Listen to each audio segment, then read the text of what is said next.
अयोध्या में राम मंदिर भवन निर्माण समिति के अध्यक्ष दीपेंद्र मिश्र अयोध्या पहुंचे। निर्माण समिति की बैठक में हिस्सा लिया।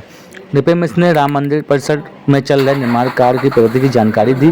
30 सितंबर तक राम मंदिर परिसर के अधिकांश निर्माण कार्य पूरे होने की उम्मीद जताई। 30 सितंबर तक एल&टी और टाटा के कर्मचारी निर्माण कार्य से हट जाएंगे। इसके बाद मुख्य रूप से ऑडिटोरियम और संग्रहालय का कार्य जारी रहेगा। संग्रहालय में कुल 20 गैलरियां बनाई जा रही हैं, जहां आधुनिक तकनीकी का इस्तेमाल होगा। गैलरी नंबर 7 में इम सर्विस टेक्नोलॉजी के जरिए मंदिर परिसर के दिव्य दर्शन कराने की तैयारी। गैलरी नंबर 17 से भगवान राम के वनगमन और नदियों से जुड़े प्रसंग तकनीक के माध्यम से दिखाए जाएंगे। संग्रहालय के निर्माण में IIT मद्रास के विशेषज्ञ तकनीकी सहयोग कर रहे हैं। मंदिर परिसर की बाउंड्री वॉल दिसंबर तक पूरे होने की उम्मीद। सुरक्षा उपकरण लगाने में 2 महीने अतिरिक्त लगेंगे। एल&टी टाटा सोमपुरा समेत निर्माण एजेंसी के भुगतान और लंबित कार्यों की समीक्षा, ताकि साल के अंत तक निर्माण संबंधी कोई काम अधूरा ना रहे।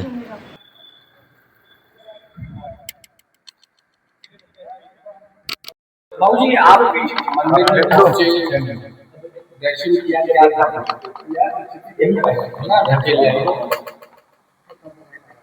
कल प्रारंभिक समीक्षा हुई है। एक निष्कर्ष यह जरूर निकला है कि 30 सितंबर तक मंदिर परिसर में निर्माण कार्य पूर्ण हो जाएगा और 30 अक्टूबर में लार्सन एंड टूब्रो और टाटा के कर्मचारी अब यहाँ से चले जाएंगे। केवल ऑडिटोरियम का कार्य जो राजकीय निर्माण निगम कर रहे हैं और संग्रहालय का कार्य वह चलता रहेगा और ये सभी कार्य प्रत्येक दृष्टि मार्च 2027 में पूर्ण हो जाएगा। संग्रहालय का कार्य अब सबसे बड़ी चुनौती है, क्योंकि संग्रहालय में हमको अब जो भी स्क्रिप्ट लिखा गया था उसकी तकनीकी दृष्टि से अब वीडियो कैसे दिखाया जाए। जैसे उदाहरण लिया जाए, एक गैलरी नंबर 7 है, कुल मिलाकर 20 गैलरी है। तो गैलरी नंबर 7 में यह प्रयास किया जा रहा है कि मंदिर परिसर में जितने मंदिर हैं और जितने निर्माण हैं उन सभी को वहां वास्तविक रूप से जब श्रद्धालु जाएं तो दर्शन हो। तो यह एक बहुत ही आधुनिकतम टेक्नोलॉजी है और इमर्सिव टेक्नोलॉजी का उपयोग करके 7 नंबर गैलरी में मंदिर का दिव्य दर्शन वहां पर पूर्ण कराया जाएगा। इसी प्रकार गैलरी नंबर 17 है, जो अपने में चुनौती है, इसलिए है कि वहां भगवान राम जी जो नदियों से यात्रा की, उन्होंने वनगमन में गुजर, तो उन नदियों को और उन नदियों पे उन्होंने किस प्रकार का संदेश दिया, इसको भी प्रयास किया जाए। तो ये मैंने उदाहरण दिया कि यह एक गैलरी को देख करके टेक्नोलॉजी तय की जाएगी। IIT चेन्नई के विशेषज्ञ अब इस कार्य पे लग गए हैं और हम यह उम्मीद करते हैं कि फरवरी-मार्च 2027 के बाद संग्रहालय में श्रद्धालुओं को आने की अनुमति दे दी जाएगी। धन्यवाद। बहुत इसके अलावा मंदिर निर्माण को लेकर मंदिर का निर्माण फाइनल अभी क्या क्या जी, बाउंड्री वॉल जो है वह दिसंबर तक पूर्ण हो जाएगी। सुरक्षा की दृष्टि से जो उपकरण है वो लगाए जाएंगे, उसमें लगभग अतिरिक्त 2 माह लगेगा, लेकिन बाउंड्री वॉल अपनी पूर्णता दिसंबर में कर देगी। यह मुख्य रूप से अभी जो है वो कार्य की समीक्षा हो रही है। सर, जिस तरह बात की जाए तो 2 दिवसीय बैठक का दौर होगी, उसमें क्या मुद्दा रहेगा और क्या चर्चा की जाएगी? कहा तो बैठक होगी आपकी, हाँ, उसमें क्या मुद्दा रहेगा खास? अब हम लोग जो है वह मुद्दा देख रहे हैं कि L&T, टाटा, सोमपुरा, इन सभी के जो भुगतान किए जाने हैं और उनके द्वारा जो अन्य निर्मित ठेकेदारों को भुगतान किए जा रहे हैं, उनकी समीक्षा बहुत विस्तार से हो रही है, जिससे कोई भी कार्य निर्माण से संबंधित इस वर्ष के अंत तक अधूरा नहीं है। खास जो श्रद्धालु आ रहे हैं उनके लिए खास व्यवस्था क्या की जा रही है, जिससे श्रद्धालु आना जारी है और कमी नहीं हो रही साधन, तो उनके लिए खास इंतजाम क्या किए जा रहे हैं, उनके लिए क्या किस तरह निर्माण कार्य किया जा रहा है?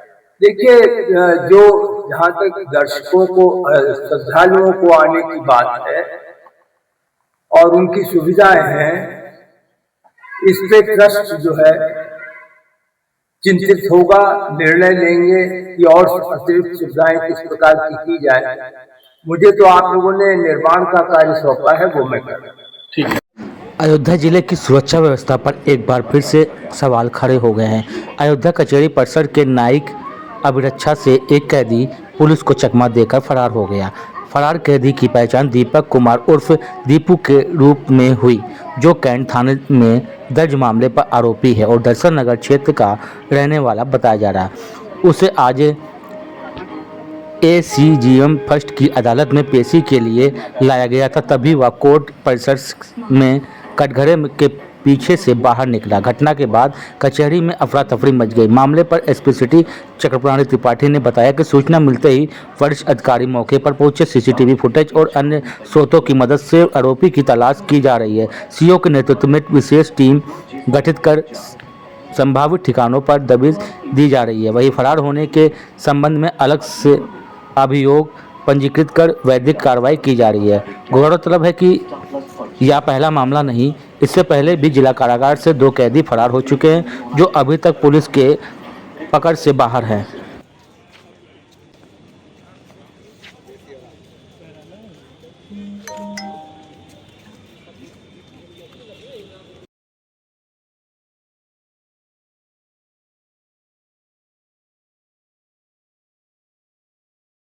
आज ACGM फर्स्ट महोदय के यहाँ एक अभियुक्त को न्यायालय में प्रस्तुत किया गया था और प्रस्तुति के दौरान वो अभियुक्त जो है कोर्ट परिसर से बाहर भाग गया है, जिस पे तत्काल मौके पे सभी वरिष्ठ अधिकारी मौजूद हैं और CCTV फुटेज और अन्य स्रोतों के माध्यम से उसकी तलाश की जा रही है और इसमें शीघ्र ही अभियोग पंजीकृत किया जाएगा और आवश्यक विधिक कार्रवाई की जाएगी। क्या नाम उसका था, कौन सा अपराधी था सर, किस मामले? ये दीपक कुमार उर्फ दीपू नाम से था और कैंट थाने से जो है अभियुक्त था और आज जो है आरोप उसके ऊपर निर्धारित होने थे। इसी दरमियान जो है वो पीछे से कटघरे में खड़ा था और वहीं से पीछे से भागना बताया जा रहा है।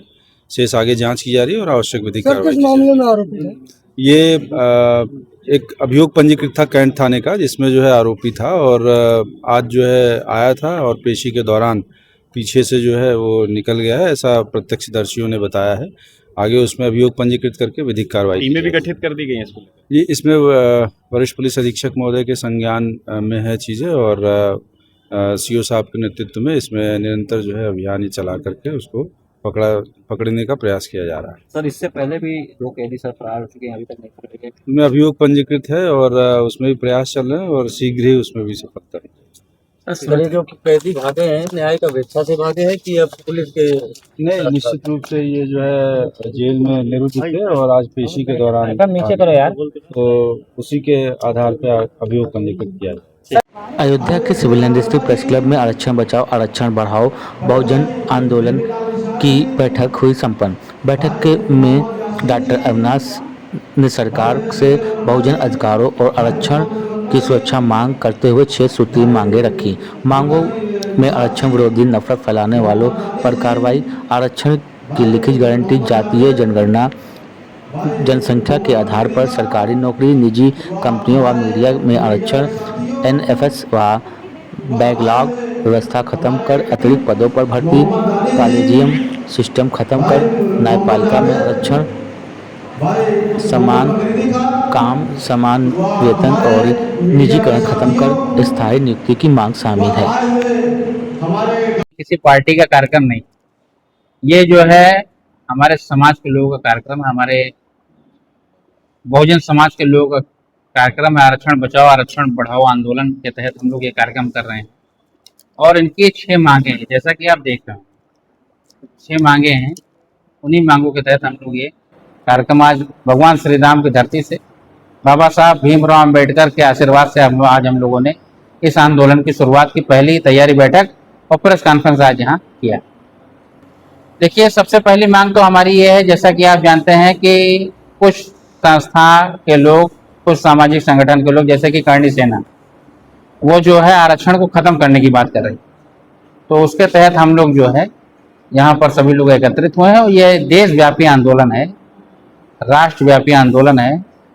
और अगर सरकार ने करणी सेना के खिलाफ कोई कार्रवाई नहीं किया तो हम लोग लखनऊ में लाखों की संख्या में इकट्ठा होकर के उसका विरोध करेंगे।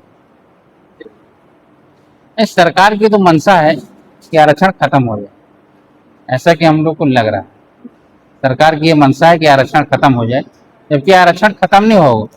आरक्षण हम लोग का संवैधानिक अधिकार है और बाबा साहब के द्वारा, भीमराव अम्बेडकर जी के द्वारा दिया हुआ ये अधिकार है।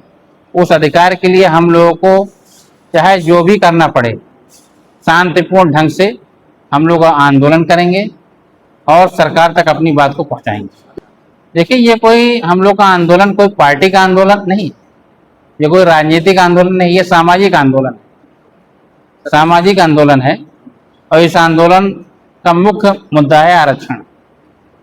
कभी सरकारी पार्टी की तरफ नहीं जाएंगे और हम लोग का तो मुख्य रूप से यही है कि हमारी मांगे सरकार स्वीकार कर ले और जो पार्टियां, जो दल आरक्षण का समर्थन करेंगी उनका हम लोग सहयोग करेंगे। क्या नाम आपका? डॉक्टर अविनाश। क्या है? आरक्षण में हम लोग जो है आंदोलन के कार्यकर्ता हैं।